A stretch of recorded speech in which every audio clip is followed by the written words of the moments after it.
Desa Sagarahiang adalah desa yang terletak di lereng kaki Gunung Ciremai pada ketinggian sekitar 1.200 meter di atas permukaan laut. Desa ini terletak di Kecamatan Dharma, Kabupaten Kuningan, Provinsi Jawa Barat. Berdasarkan cerita turun-temurun dari masyarakat, wilayah ini telah dihuni sejak masa prasejarah dan menyimpan berbagai peninggalan budaya yang masih dapat dijumpai hingga sekarang. Di kawasan ini terdapat situs Hulu Lingga yang dipercaya sebagai tempat berkumpulnya para leluhur. Menurut cerita dari masyarakat, situs tersebut dahulu digunakan oleh sekitar 45 leluhur untuk menentukan perhitungan tahun dan penanggalan dengan menggunakan sebuah batu yang dikenal sebagai batu lingga. Oh iya, ini situs Hulu Lingga deh. Ini tuh. Situs Hulu Lingga, peninggalan Raden Purbalingga, Pangeran Catur ya Carita. Ini di sini itu tempat berkumpulnya para raja, tempat menghitung waktu deh, tempat menghitung waktu, hari, bulan dan tahun.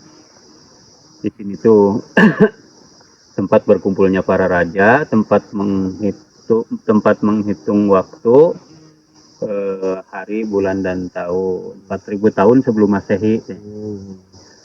Jadi ya misalkan kita besok itu tanggal berapa, tanggal 14, hari besok teh hari Rabu misalkan, kan udah ada di almanak atau di kalender ya. Kalau orang tua dulu mah leluhur kita jadi menghitung dulu batu-batu yang ada di sini. Tuh, itu hasil dari apa namanya penghitungan waktu itu. Jadi masyarakat Desa Sagarahiang masih berpegang teguh, jadi masih tetap menjaga kearifan lokalnya deh. Jadi masih dijaga, masih asri, masih dipakai. Jadi sampai sekarang itu masih dipakai hitung-hitungan hasil hitung-hitungan leluhur kita tuh. Misalkan kita mau bangun rumah atau mau apa namanya hajatan, mau ada acara-acara itu tetap menghitung dulu apa namanya waktu yang istimewa lah. Ya hari itu sama aja, berarti sama semuanya juga baik, cuman ada yang istimewanya kita ambil yang lebih lah misalkan gitu deh. Itu dari hasil dari apa namanya situs Hulu Lingga ini.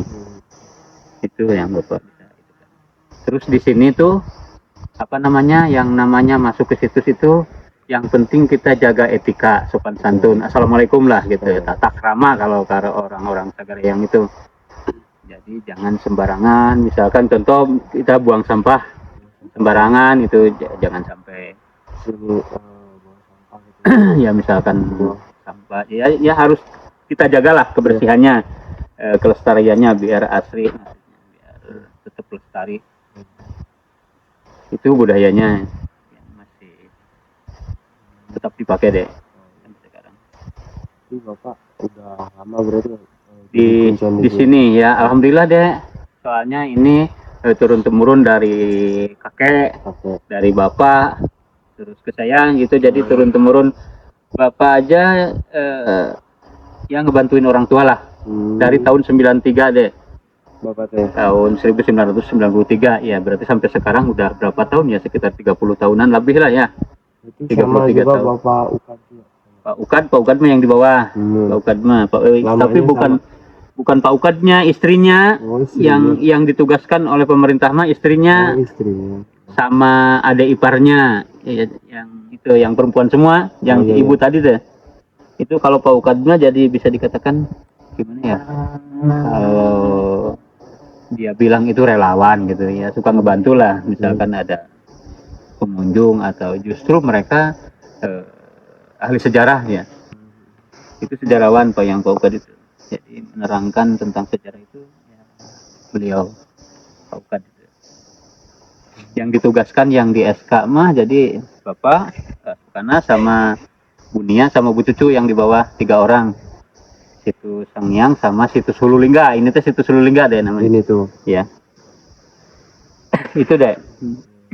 Menuruni kawasan hingga sekitar 1.100 mdpl terdapat situs Sanghyang Ciarca, sebuah kawasan cagar budaya yang menyimpan berbagai peninggalan purbakala.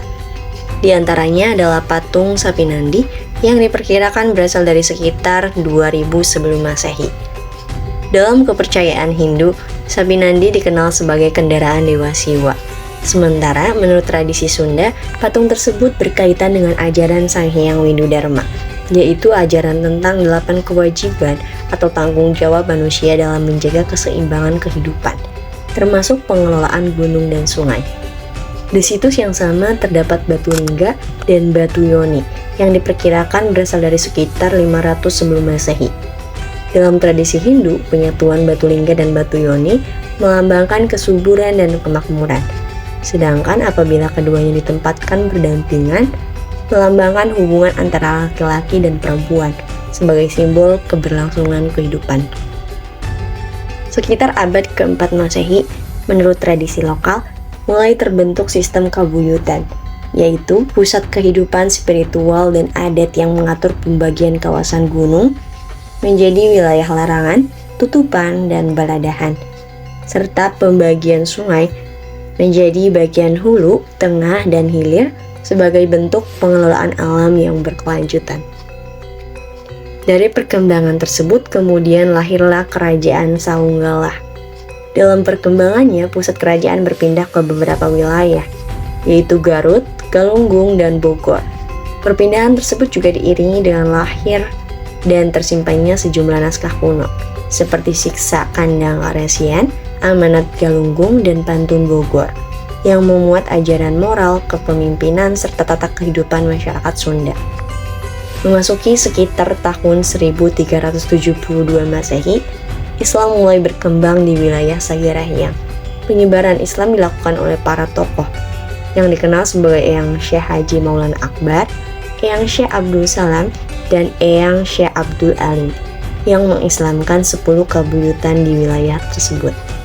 Sejak masa itu, ajaran Islam berkembang berdampingan dengan nilai-nilai adat yang telah hidup sebelumnya.